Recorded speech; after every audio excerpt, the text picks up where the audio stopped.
नमस्कार, आप देख रहे हैं रवि लाइव। अभी हमारे साथ हैं सच्चिदानंद राय के बेटे जी, वही सच्चिदानंद राय जिनका टिकट बीजेपी नेतृत्व ने काट दिया है। वैसे समर्पित कार्यकर्ता का टिकट काट दिया है जो हमेशा से पार्टी के लिए वफादार रहे हैं, पर्दे के पीछे से पार्टी को मजबूत करने का काम करते रहे हैं। क्या ये पिछले दिनों जो सवर्णों के लिए इन्होंने जो आवाज उठाई थी, जिसके लिए इन्हें दिल्ली बुलाकर इनकी बातें सुनी गई थी, क्या ये उसका इन्हें परिणाम भुगतना पड़ा है या बात कुछ और उनके बेटे से जानते हैं? सर, क्या बातें हो गई कि समर्पित कार्यकर्ता का टिकट कर गया? सर, समझ में तो नहीं आ रहा है, इसीलिए हम लोग भी काफ़ी अचंभित हैं और कुछ हद तक तो हम देख रहे हैं, मेरे पिताजी कुछ हद तक सदमे में है कि ये हो कैसे गए। लेकिन जो समझ में आ रहा है सर, देखिए, अगर किसी का टिकट नहीं मिलेगा, अगर उसका राइट रीजंस में है तो क्या कारण हो सकते हैं? काबिलियत का दिक्कत हो सकता है। काबिलियत में तो सर कमी नहीं है सर। कितने हैं सर, आप बताइए। बिहार में इनके लिए कोई आईटीएन है? कोई भी चेहरा है आईटीएन? कोई नहीं है। आप पूरे देश में गिनेंगे तो आपको 5, 6, 7 मिलेंगे जो एक्टिव आईटीएन है, जो कि पॉलिटिक्स में इनकी तरह एक्टिव है। तो कहने का मतलब काबिलियत में तो कोई डाउट नहीं है। सिर्फ पढ़ाई की बात नहीं है, इसके बाद भी बिजनेस किए हैं, काफी अच्छा, काफी सक्सेसफुल बिजनेस रहा है हम लोग का, अभी भी अच्छा कर रहे हैं। तो काबिलियत कारण नहीं हो सकता। दूसरा क्या कारण हो सकता है सर? भ्रष्टाचार मुक्त है सर। भ्रष्टाचार का कोई आस पास भी नहीं रहे। भ्रष्टाचार की साफ छवि है सर। कोई भी आप देखेंगे, कोई भी आप कहीं देख लेंगे, कहीं कोई दूर का भी सर छोटा से छोटा दाग भी नहीं है इनके ऊपर। ऐसा नहीं है कि क्षेत्र में समय नहीं बिताते हैं।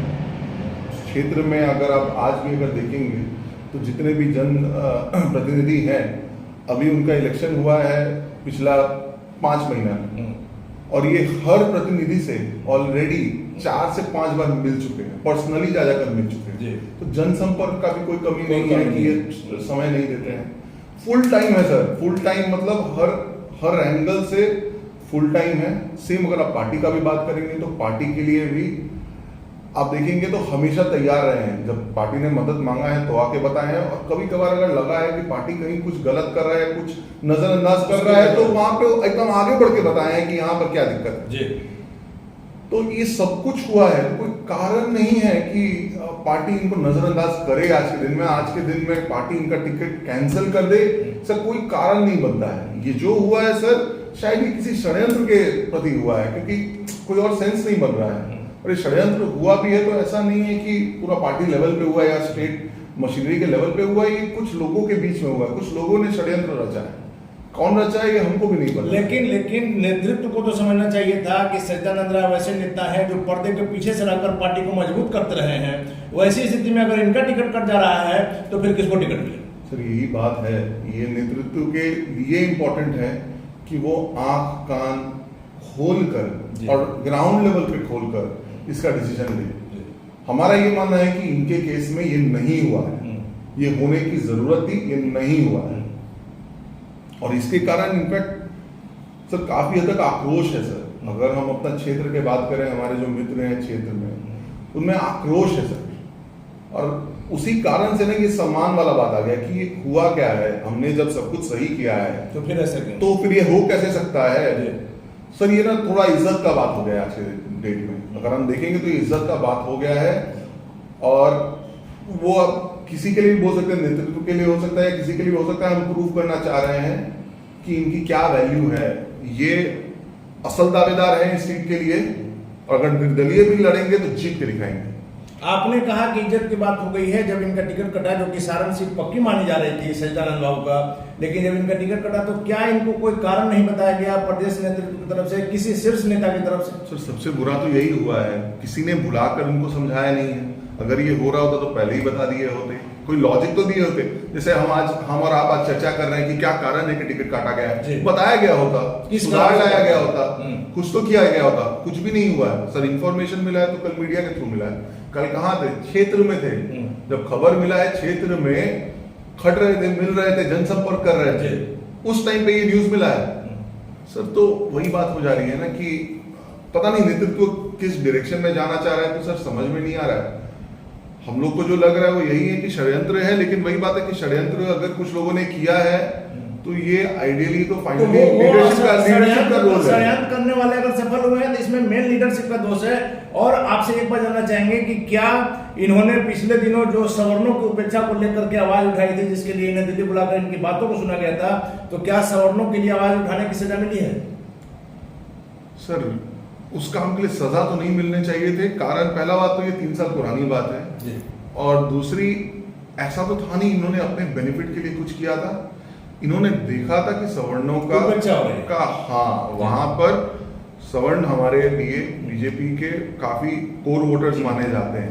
अगर हम हिस्टोरिकली अगर हम आए तो एंड वहां पर जब देखा गया था कि उसके अंदर आक्रोश पैदा हो रहा था, थोड़ा दुख पैदा हो रहा था, तो ये बस गए थे सेंट्रल लीडरशिप को बताने के लिए लोगों की भावना से नेतृत्व तक पहुंचाने। एग्जैक्टली, बस इन्होंने इतना ही किया था, उसका तो इन्होंने कोई लाभ नहीं उठाया था। अगर आप देखेंगे तो ऐसा कोई डील कर ली होते कि राज्यसभा में टिकट कुछ तो फिर कोई बात होता, ऐसा कुछ भी नहीं किया गया है। जो किया गया है सिर्फ और सिर्फ पार्टी के भले के लिए किया गया है, और मोदी जी के लिए किया गया था कि मोदी जी जीत जाए। अगर हार गए होते या अगर कुछ सीट चली गई होती तो उसका ज्यादा दुख होता ना। तो उन्होंने तो वो काम किया, उसके लिए सजा क्यों मिलेगी? उसके लिए तो सजा मिलने का कोई कारण नहीं बनता है ना सर। जाहिर है कि आपके पिताजी काफी मर्माहत हैं, और इस स्थिति में कोई आदमी होगा जो पार्टी का वफादार सिपाही रहा हो और बिना किसी कारण के टिकट काट दिया जाए, वैसे में आपका अगला कदम क्या होगा? सर देखिए, हमारा पूरे परिवार का बताएंगे और हम अपने पूरे क्षेत्र का बताएंगे, क्योंकि हम आपको बता चुके हैं कि आप समझ सकते हैं जनसंपर्क में हम सबसे 3 से 4 बार 5 बार मिल चुके हैं। तो सर जो हमारे जनप्रतिनिधि हैं वो तो इन्हीं को अपना लीडर मान चुके हैं। तो ये आवाज वहां से उठ रही है, ये हमारे जो मित्र हैं क्षेत्र के वहां से उठ रही है, और ये हमारे परिवार की भी है कि हम इस तरीके से ये इलेक्शन जाने नहीं दे सकते। हमको पता है कि इस सीट के असली दावेदार कौन है, तो हमको अगर लड़ना होगा इंडिपेंडेंट तो हम इंडिपेंडेंट लड़ेंगे और हम जीतेंगे। अभी तक मेरे पिताजी आप समझ सकते हैं जो बीजेपी के इस लेवल के जो हमने शुरू में कहा जो फैन रहे हैं या मतलब जो कार्यकर्ता रहे हैं, उनके लिए इतना आसान नहीं है ये डिसीजन लेना इंडिपेंडेंट का। तो उनको हम तैयार अभी तक नहीं कर पाए हैं, लेकिन मैं कॉन्फिडेंट हूं कि मैं उनको तैयार कर पाऊंगा अगले 1 दिन के अंदर। और अगर वो नहीं होंगे तो मैं फिर बोल रहा हूं सर अगर जरूरत पड़ेगा तो मैं लड़ूंगा, लेकिन हम लड़ेंगे जरूर, हम इस बार छोड़ेंगे नहीं।